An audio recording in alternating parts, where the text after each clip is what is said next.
Hello everyone, welcome back to my channel.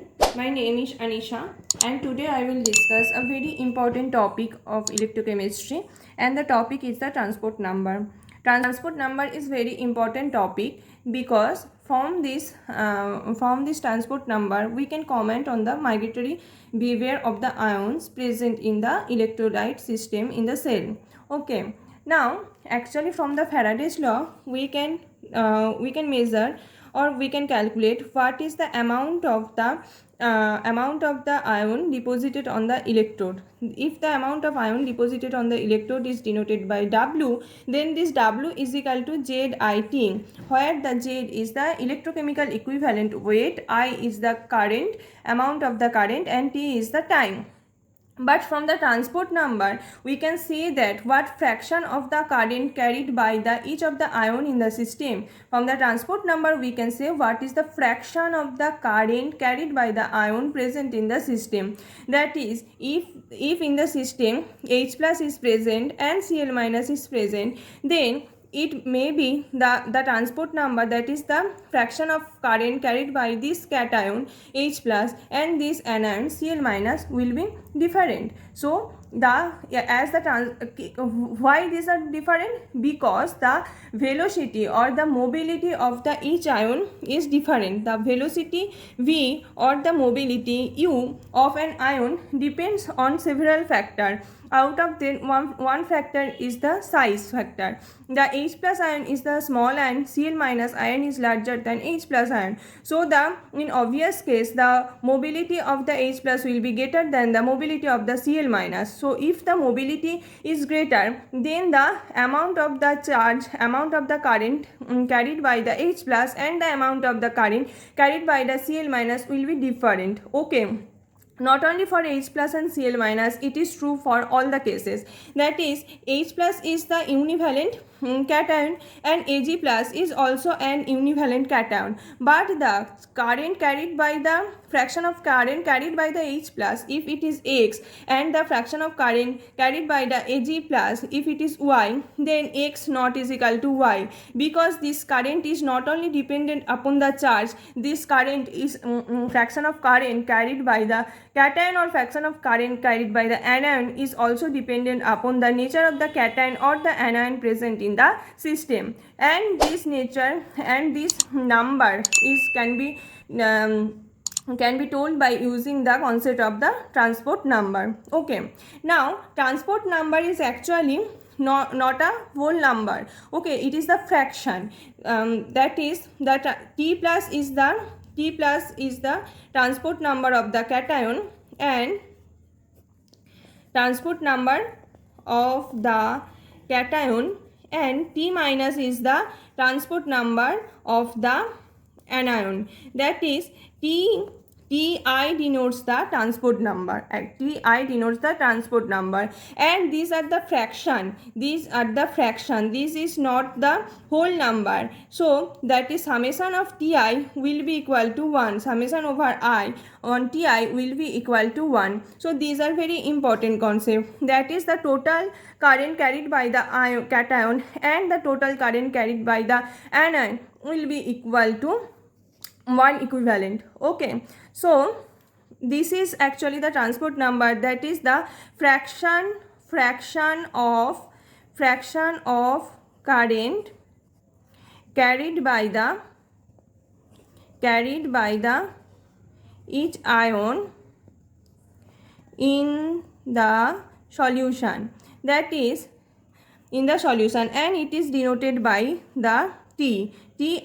So if the I plus is the amount of current carried by the cation, is I minus is the amount of current carried by the anion, then total current will be equal to I plus I minus, and what fraction of the current carried by the cation this is equal to, that is transport number is equal to will be, that is I plus by total current, that is I plus I minus. Okay, and what is the transport number of the anion? This is T minus will be I minus divided by total current, that is I plus I minus, and if we sum over the T plus and T minus, we will get this will be equal to 1, that is T plus T minus is equal to I plus divided by I plus I minus plus I minus divided by I plus I minus. Okay, and this is equal to I plus I minus divided by I plus I minus is equal to 1. So the summation over the transport number is always equal to 1. Now how you can define the transport number by the physical means? So this for understanding the phenomenon of the transport number, we are considering a cell by 3 compartment. Okay, one is the anode compartment, one is the anode compartment, one is the cathode compartment, and this is a central compartment. Okay, cathode, anode, and central compartment. Okay, now in each of the compartment, the number of the positive ion and number of the negative ion will be equal to total of 5. Okay, and the whole system is always will be electrically neutral. You also have to be kept in mind that the total system will be always equal to will be always electroneutral. Now before the passage of the electricity, then this is the initial state. This is the initial state. Okay, that is the total number of cation, total number of anion is same in this 3 compartment. Okay, now suppose the transport number of the cation and the transport number of the anion equal. Then if the transport number of the cation and the transport number of anion is the same, then what will be the case and when the electricity is applied? So like there is anode, central compartment, and the cathode. So there will be no change in the central compartment. You can write it like that. Okay, now if the transport number is same, that is transport number you can say it as the mobility also. Okay, if the mobility of the cation and anion is the same and per second, let's say per second the 3 ion can move. Okay, per second 3 cation can move and 3 anion can move. So in the what will be the case of the anode compartment? The cation will move from anode to cathode. Okay, as the mobility is 3 per second, so 3 cation will move to the cathode compartment per second. And what will be the case of the anode compartment? So from the cathode, anion will move in the anode compartment. So as this is 3 per second, so 3 anion will be moved to the anode system. Okay, so what is the case? Now case is the there is 2 cation present and the number of anion will be equal to the number of anion from 3 plus 3, that is 6. Okay, this will be 6.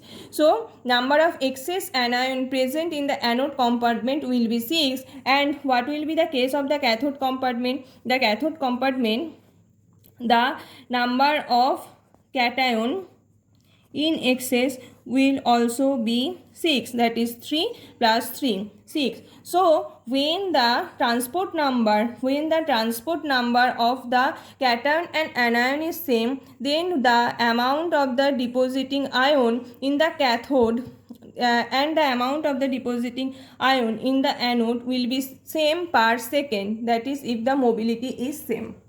Okay, but now suppose in a case where T plus not is equal to T minus, or U plus, that is mobility of the cation, is not is equal to mobility of the anion, then what will be the case?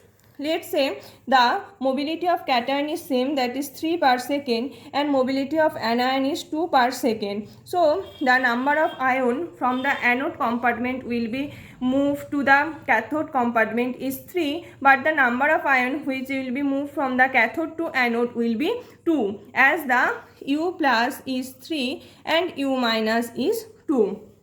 Okay, so what will be the case when the T plus not is equal to T minus? Then again write in this manner, cathode, and the central system will be like that, same as before.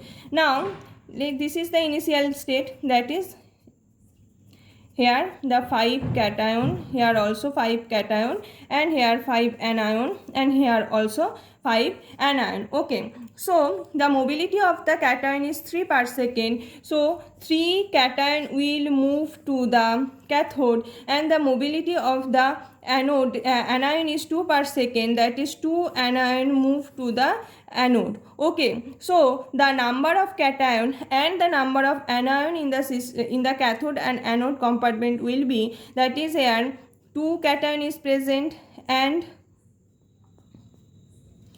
what is the number of anion? The number of anion will be 3 plus 2, that is 5 in the anode system. And what is the case in the cathode system? There is 3 anion left in the cathode system, 3 anion left in the cathode system, and the number of cation is equal to 5, but this number is different, that is the loss of the ion from the anode compartment is 3, but the loss of the ion lost from the cathode compartment is 2. Okay, so this is the difference, and this difference is generated as the transport number of the cation and anion is different. That's why this difference is occurred here. Okay, so the number of ion lost from the anode compartment will not equal to the number of ion lost from the cathode compartment when their mobility is different, when their cationic and anionic mobility is different. So the loss of the equivalent ion means, that is from here 3 ion is moved from here. That means that the fraction of charge carried by the cation is now the equivalent to the 3 ion, but here the from the cathode compartment only 2 is coming here, so the fraction of current carried by the anion is different. So the what is the amount of the excess cation and what is the amount of the excess anion will be same always in the cathode and anode compartment, but they are lost. What is the number of the anion or cation lost from the system will be different when their transport number is different, Okay, so this is the concept of the transport number, and from this explanation one conclusion we can draw that, that is the if U plus represent that mobility of the cation, and U minus represent that mobility of the anion, then the loss of the number of equivalent ion lost in anode, okay, divided by number of equivalent ion lost in cathode compartment will be equal to what is the mobility of the cation divided by what is the mobility of the anion. In the case, that is the number of equivalent ion lost in the anode and the number of equivalent ion lost in the cathode is equal to the ratio of their mobility. Now mobility, the term mobility is different from the velocity. You must remind this, that is mobility of ion is equal to velocity of ion by electric field. So the what is the velocity of the ion in uni-electric field, electric gradient, this is equal to the mobility. So mobility is not equal to velocity. You must, the transport number of cation can be represented by the fraction of the total mobility, and the T minus is the fraction of the total mobility of the anion, and this is the fraction of the total mobility of the cation. So this is actually the concept of the transport number. Okay, there is any confusion regarding this explanation, you can tell me in the comment section, as it is not a easy topic. Okay, it is very confusing topic actually. So I have tried my best, but if you confused, then you can tell me in the comment section. I will make more videos on this transport number. So that's all for today. Thank you for watching. Bye bye. See you in the next video.